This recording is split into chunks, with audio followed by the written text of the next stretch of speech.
Albert, let's talk now about the project, which is an astronomically large undertaking on your behalf. You're the director, correct me if I'm wrong, of an effort that will one day bring to Puttaparthi, this one-time village in the center of a very poor region in southern India, an international school from kindergarten through university. Many foreigners in Puttaparthi are eagerly waiting for this. I would say it's my dream. I would add it's a dream of Satya Sai Baba also. And how do you know this? Because he has told me. He has told other people. I would say it's a wonderful project, it's a wonderful idea that is totally coherent with Sai Baba's teachings. For Western countries, the avatar, the guru, needs something else. Hence the attractiveness of the idea of a truly international school. Well, first, Sai Baba has always said that it's a big mistake to bring human values and his message and education in human values to Western countries by explaining stories about Rama and Krishna. Mm-hmm. He has said never, he has always warned, never bring my message or the essence of education in human values to Western countries with the Indian context, Indian culture. You must adapt it. Well, if mankind continues in the present direction, we are going towards self-destruction in a very short period of time. This will not happen. This means that there will be tremendous changes on the earth very soon. These changes will be painful for those who want to stick on the old patterns, which must change. But if you want new patterns, if you want love, solidarity, unity, light, there is nothing to worry. This is what will come. Instead of making any judgment about the things we don't like, we can also see the tremendous potential that India has. Because unlike other civilizations, I would say unlike China, India preserves much better its own tradition, which is extraordinary, and multifaceted, multicultural, multi-religious. He is a philosophy professor from Barcelona, Spain, who has an exceptional vision for the future of holy man Sri Satya Sai Baba's village of Puttaparthi, India. Welcome to Sojourns. This is interview number 3 with Albert Ferrer, and it was recorded in India in January 2010. Albert Ferrer, Dr. Albert Ferrer, it's a pleasure to talk with you again. It's been a while since our last conversation. Bring us up to date with, to begin with, your spiritual evolution in the last couple of years, living here near the abode of peace in southern India. You would like me to say something about this? Yes, I would. Well, it's interesting enough because you realize that when a great spiritual master calls you, he doesn't call you just to have pleasant experiences and have a wonderful life, which of course will ultimately happen, but he also calls you to go through a series of obstacles which will strengthen what will help you later to do your task, to do your work.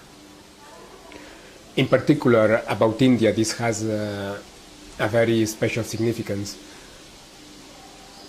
Your question should be answered by talking about India, about the place, because here at the material level, at the physical level, the spiritual evolution happens. We are not angels, we are human beings on the earth. And I would say, with all my respect, I would say it's very easy to be a monk. With all my respect and sympathy, it's much more difficult to live the same essence in the modern world, in the industrial world, in the urban world, amidst corruption. And this is what spiritual masters, not only Satya Sai Baba, in general, all the spiritual masters of our time, they are calling us in that direction, to bring about, to unfold this essence in the industrial, modern, urban, and corrupted world. not in monasteries. It's easy, it's easier, and it's not what the 21st century needs. And this has been my path, my life to start with. In Europe, they consider me as an Indologist. I don't like the term, but it's like this, because I am one of the few scholars in Europe who have studied in depth Indian philosophy, Indian civilization. When I started coming to India 12 years back, I would say my image of India was totally idealized, as most Europeans do. In fact, the Europeans, I imagine it's the same in North America, at least in Europe, people either idealize India from a spiritual point of view, or they just see the third world, which is not correct, because there is an economic growth which does not correspond with the cliche about the third world. But the idealization of a mystical India is true only partially. It's not the whole of the reality of the country. And not having been in India before and studying Indian philosophy and having a very strong, very profound fascination for India, I idealized India as so many Europeans have done before and are still doing. And I can see very clearly that this great master, Satya Sai Baba, brought me through a process of deconstructing, of breaking this idealization to come into a correct, true, mature picture of India, and I would say the human condition in general. How long did it take him to help you shatter that idealized view of India? It has happened in the last 5 years, I would say 4 years. And what is the reality that you've been left to identify India as being today? Well, I have seen a totally corrupted country. The corruption, you can tell me there is corruption in Western countries. It's totally different. When you go for a birth certificate in one office in the USA, you must pay $10, $100 to get the certificate. It's unbelievable, isn't it? Here you must pay for everything.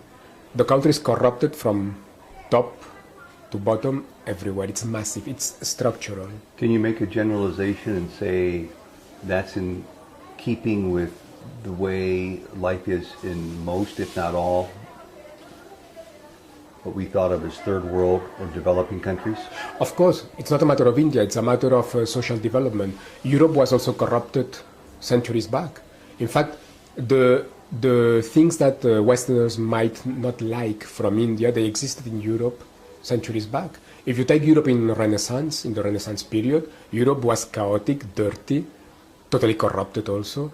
It's a matter of social development. It's not a matter of one country or another country, obviously. And in your idealized view of this country, you didn't know that before you came here? No, many Europeans that have interest about spirituality and they do research about Indian spirituality, if they have never been physically to the country or any of these developing countries, they don't have a clear picture. And what is else that you see clearly about the country today that you didn't know before? Well, when you live, first you face this structural corruption that affects daily life, which is unbelievable in Western countries. But you are also affected by the problems of lack of social development, some chaotic aspects of the country. From the point of view of hygiene, you can still face some little problems. So you find little by little all these material problems which do not correspond with the idealized image you had. You also face, or you know about the real politics of the country, which has nothing to do with the idealized image of mystical India. You see the violence which really exists in the country, which is not made of mystics only. You see the beating of children in schools, which is massive, for instance, which has nothing to do with the image of mystical India. So what I'm saying is that you had an idealized image of a country. The image was focused on mysticism and this mystical India. And you realize that it's a country like all countries in the world, with normal human beings, with all the problems of an emerging, developing country. Problems that Europe had also centuries back, of course. But you deconstruct this idealization and you face the small problems in daily life that most of Westerners face in a country like India, maybe except ambassadors and this kind of people. And yet we see India today changing fundamentally at its core on some levels, and when it comes to its runaway galloping economy, perhaps second only to China, sometimes outstripping China as the world's leader in gross national product gains every year. The output of the universities, of the good schools, of the brand schools as they call them. And this surely must have, in the long run, if not the short run, some dramatic change in this infrastructure of the society of India that you've just talked about. Well, the country is emerging. The economic growth, the social development, if you live here now, you see the highways they are building. You see the development of education, the industrialization. So to a certain extent, India is undergoing now the process that Europe started mainly through the 19th century of social development, building infrastructures, industrialization, development of education, hospitals, etc. All this process. It's not easy to do this process today, of course, when you have been dominated, when you have been under colonization. That's why one thing that I suggest to Westerners, when I meet Westerners who are a little bit fed up with all the material problems of the country, I also say very often we shouldn't make any judgment, because maybe we must realize that it shouldn't be so easy for a country like India, which has been first under Muslim domination through so many centuries, the Sultanate of Delhi, then the Mughal Empire, and then the European domination, mainly British, which was quite a tough colonization, and they really took the richness of the country and they changed the culture, they dominated culturally. It's not easy for a country like India to get into the path of modernization, industrialization, and keeping their own culture at the same time. In a world of globalization, it's not an easy thing. Mm-hmm. But the conclusion after all these observations and experiences in India is twofold. On the one side, your own inner experience through all this process, through all this awareness, and then also the conclusion about the country and the future of the country. From, and this was your question at the beginning, mm-hmm. from the personal point of view, from your own process, even though sometimes it might be difficult to pass through some difficult experiences in a country which is not as easy as a European city would be for a European, even though you finally you say thank you, Swami, you say thank you to your Guru, to have requested you to pass through all these obstacles and experiences, mm-hmm. because you learn a lot from that. And you learn to strengthen this inner reality, which makes that nothing outside can affect it and can affect you when you are this inner reality. And you're right, that is the first question I ask, and if we can just pick up on that very point, because you just put it so well, you learn a lot from this experience from India. More difficult experiences than staying in a pleasant, middle-class, bourgeois district of a European city. And you were wonderfully advanced spiritually when we met you and the last we talked with you. Can you relate to us in more specific terminology about how much you have learned a lot about, let's say, as we said at the outset, your own spiritual evolution, your own growth in the last couple of years? First, you learn what I said about judgment. You learn not to make any judgment. Most Westerners living in India, they complain about corruption. I said India is corrupted. Of course, all the intelligent, cultivated Indian friends I have say it. All the nice Indian friends I have, they say it. But I said, look at Europe some centuries back. It was so different. Europe was different some centuries back. It was the same. So Westerners now, coming from a highly advanced kind of society from the material point of view, they see an earlier stage of social development, and they see the disadvantages and they complain. But after some time I realized, and now I say to Westerners who come to me, why do you make any judgment? The West was also like this, or Europe was also like this. So which judgment can we make? And then the big point I mentioned before, is it easy for India to join the path of industrialization, modernization, after this tough European colonization, in this time of globalization, with all the material problems they have? Is it easy to recover their own culture, their own tradition, in a multicultural, multi-religious country, on the other side, with the imposition of Western culture? The worst Western culture is the one which is imposed. It's not easy. So finally, I would conclude how much respect and admiration we should have Westerners for India, for passing through a process of economic growth, modernization, industrialization in a very difficult time, in very difficult conditions. And my last conclusion about India would be, finally, well, how well they are doing, in spite of all, because it's not an easy task, being so difficult, but they are doing quite well. And here comes the other point I wanted to mention, the potential of India. Instead of making any judgment about the things we don't like, we can also see the tremendous potential that India has. Because unlike other civilizations, I would say unlike China, India preserves much better its own tradition, which is extraordinary, and multifaceted, multicultural, multi-religious.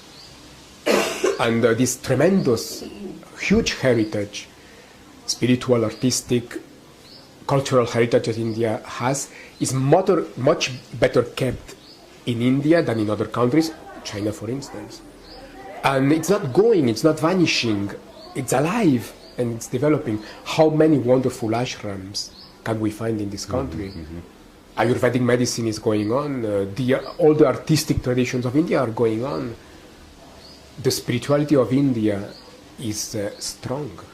And it's adapting to the world, and it's bringing a message to the world. So the huge heritage that India has, instead of vanishing, it's adapting, and this is a sign of wisdom, adaptation. It's adapting to the modern world, and India is bringing the economic growth, the modernization, industrialization, as well as they can, and we wouldn't do better, so we don't have to make any judgment.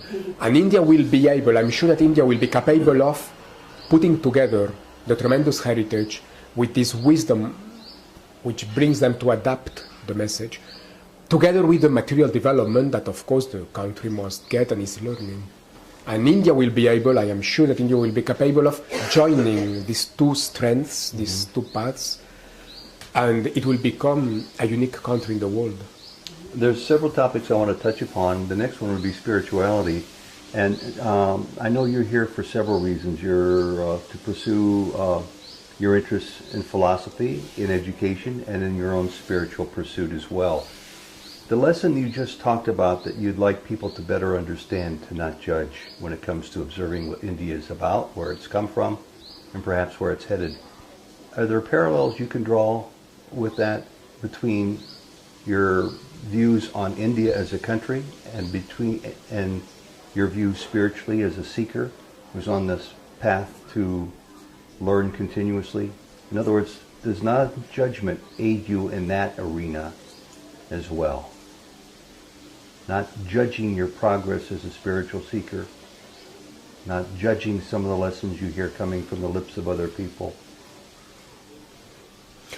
Of course, the essence of this big teaching or process of learning for us would be universal and would apply to all kinds of circumstances.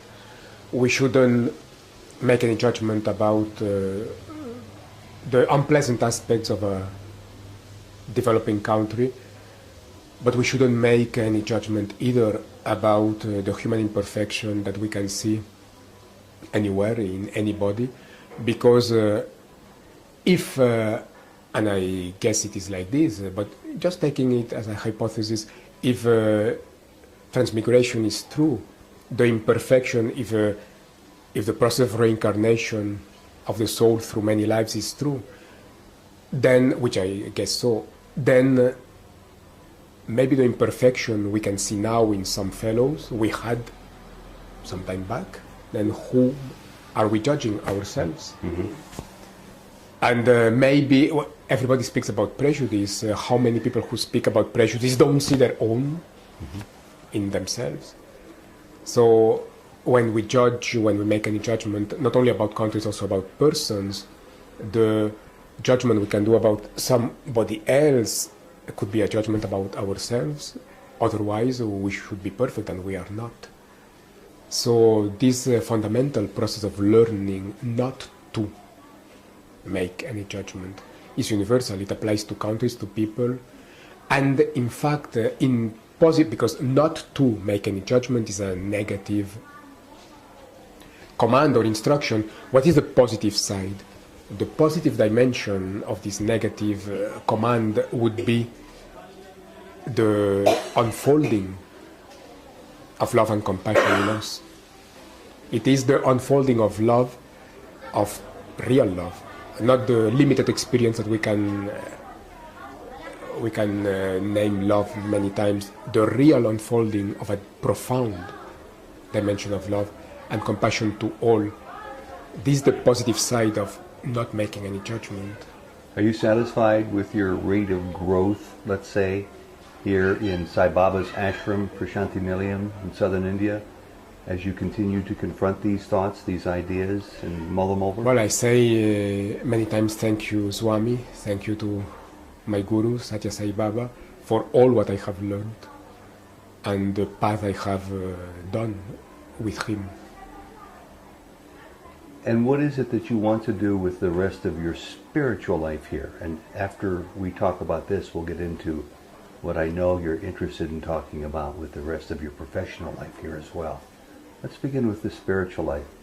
Is it a never-ending ladder with rung after rung that you climb higher and higher? Or is there a place you get to when you feel I can... Well, the best is not to have any expectation, not to think anything about it. In previous conversations we had, I remember very well, we talked about some inner experiences which happened some years back. The best thing about all this process was that nothing was nothing was object of will. Just nothing happened through any kind of will. So to be... Nothing was searched for, it happened. So to be alert to the spontaneous developments. Correct, spontaneous or natural.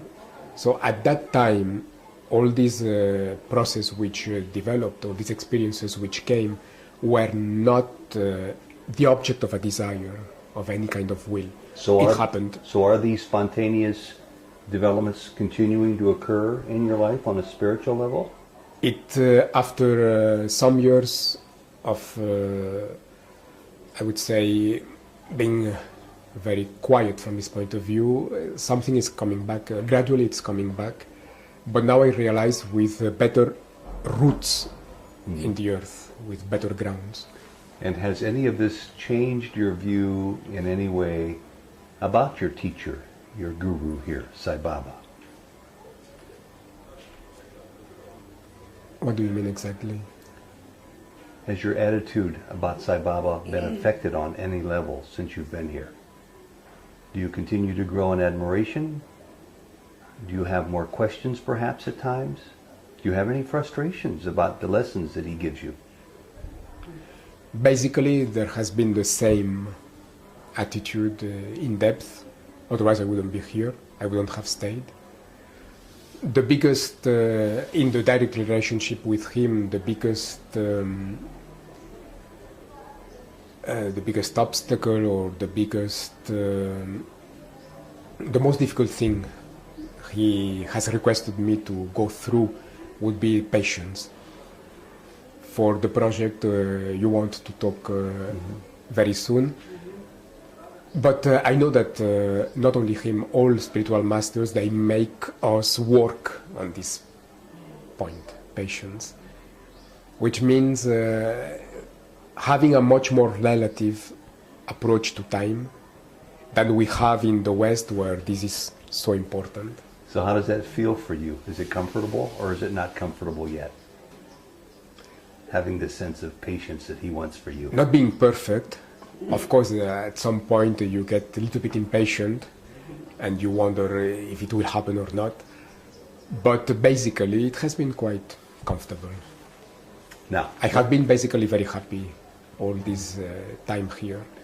so that prods me to ask one last question about this. Because I want to know for myself. Jody and I have been here almost 2 months this time, maybe 3 months next time. How do you handle the frustrations when they come up? Whether it's over impatience that you might have, the corruption you see around you in this country, the disappointments that you're not anticipating. How do you handle all this? Many people, many foreigners have passed through different kinds of disappointment and frustration or pain for all the corruption they have seen, for many bad things they have been witness of.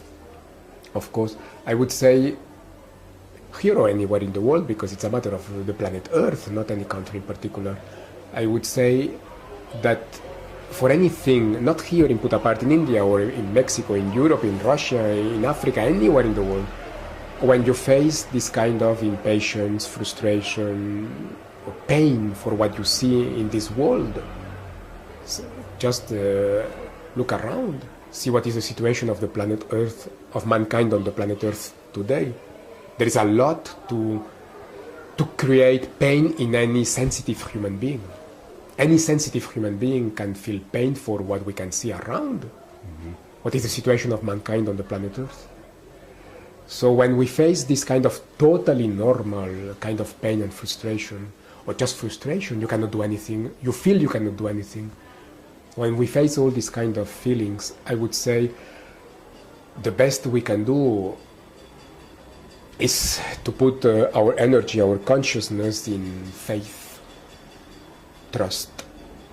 Basically, it's the same thing, faith or trust. If you have a personal guru, who is such a great guru as Satya Sai Baba, faith, trust directly in him. If you have another guru, he's a genuine guru also in the other guru. Faith, trust, whatever master you have, if you don't have any particular master, but you feel that there is something else. For everybody, finally, faith, trust in that we know that is here and is supporting everything.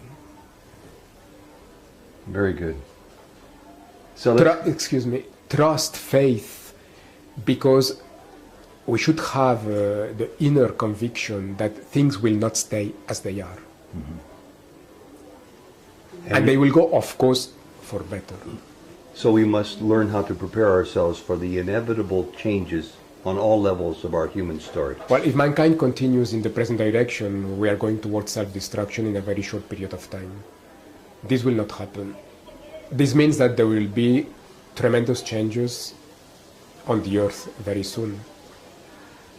These changes will be painful for those who want to stick on the old patterns, which must change.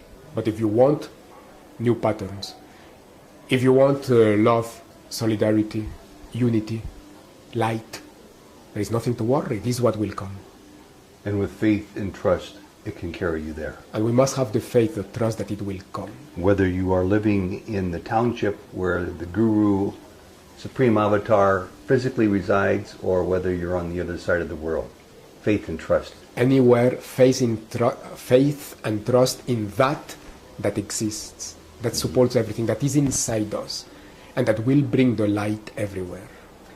Albert, let's talk now about the project, which is an astronomically large undertaking on your behalf.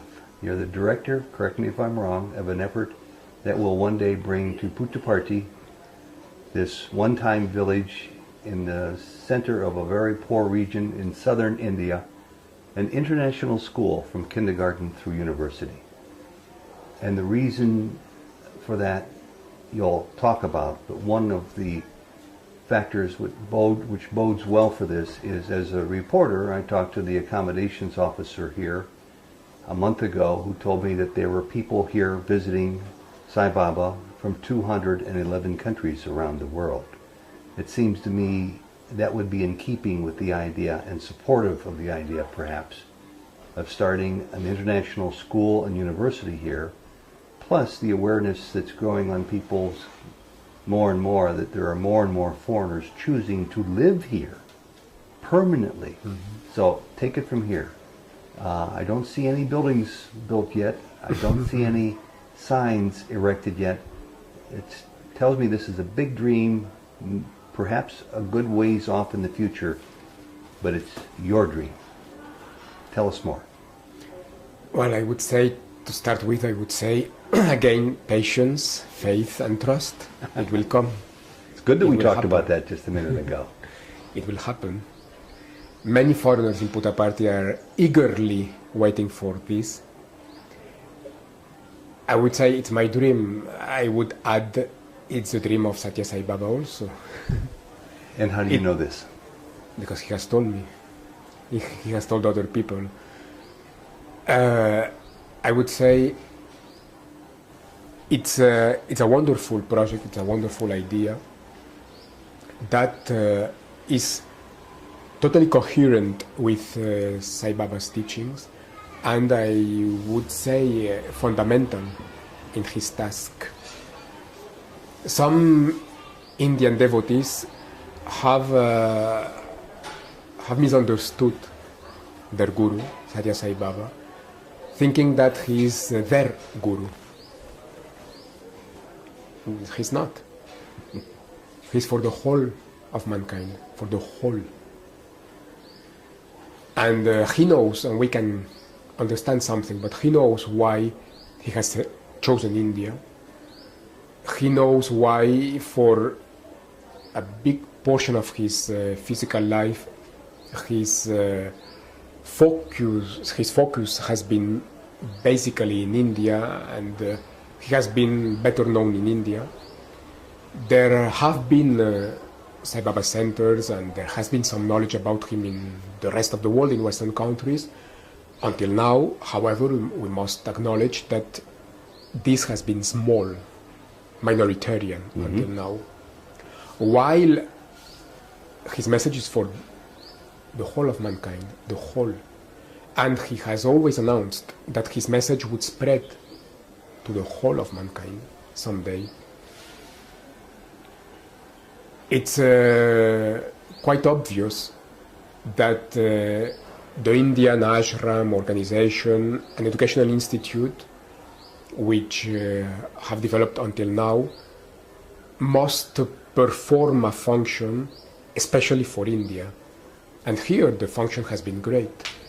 We are probably unaware of the tremendous implications of Satya Sai educational institutes in India for the country. I'm sure that Satya Sai education is having and will have a tremendous impact for the destiny of India, much more than we can see now or we can even imagine. But having said that, it's also very clear that the educational institutes of Satya Sai organization in India are meant basically for India. Their function is basically for India. And the same for the Indian organization and the ashram here in Puttaparthi, to bring his message to the rest of the world, and especially to Western countries.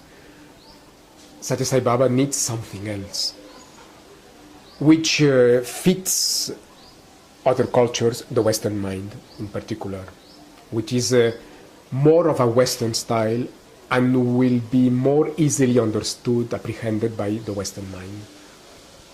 So I would say the task realized by the Indian organization and the Indian schools and colleges in Satya Sai organization, the task done by the Indian organization and educational institutes has been great, more than we can probably understand and imagine.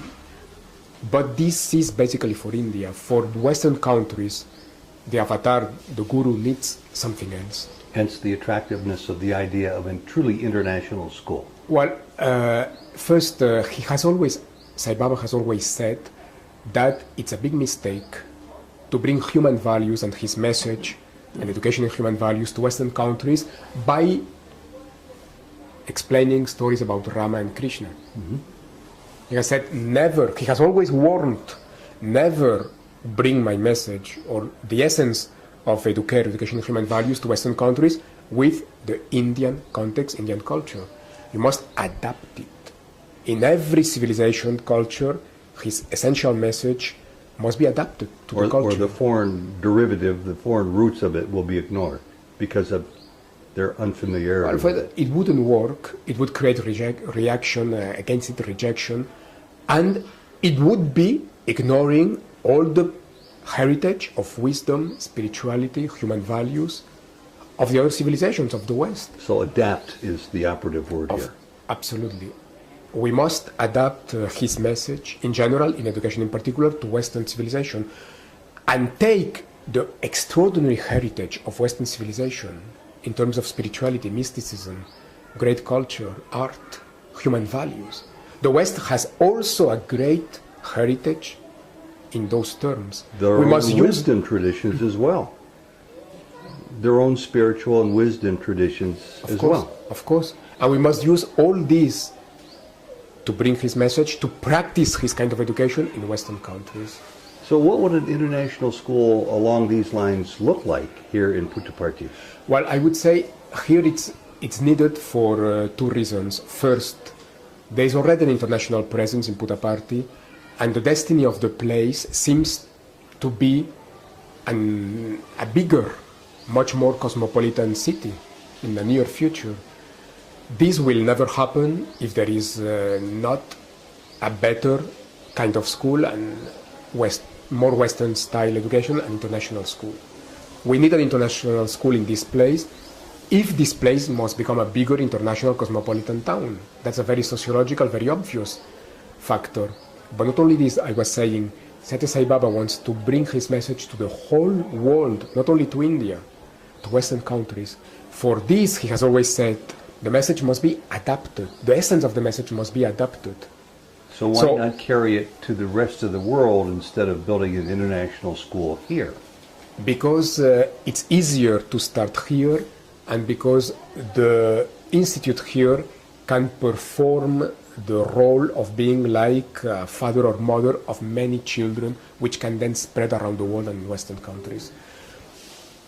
I think that what Sai Baba wants to build in Puttaparthi is an international school and college linked to a new international township, which will be a platform, like a model institute, which can be a source of inspiration to many, which can then have replicas or similar undertakings all around the world in Western countries. But it's much easier to create the first platform, the model, here now, than in Western countries. There are too many limitations, there is too much prejudice yet. There are too many limitations in Western countries today to be able to start a profound model there. It's much easier to do it here. But some of the limitations here, just off the top of my head, would be resources, human, financial, practical, mortar, bricks, and glass, and steel. All of these carry enormous obligations, dollar signs. How would somebody, I mean, I know the answer to this because his multi-million-dollar hospital came up in 1 year, virtually overnight. For Sai Baba, the last question is money. The last question If he wants to do it, he will find the money. So you're in place as its project director now.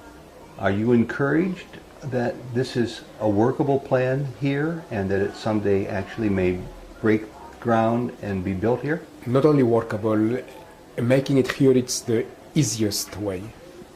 I would find it much more difficult to create this model institute in Europe than in India or Puttaparthi, precisely for the great things of India.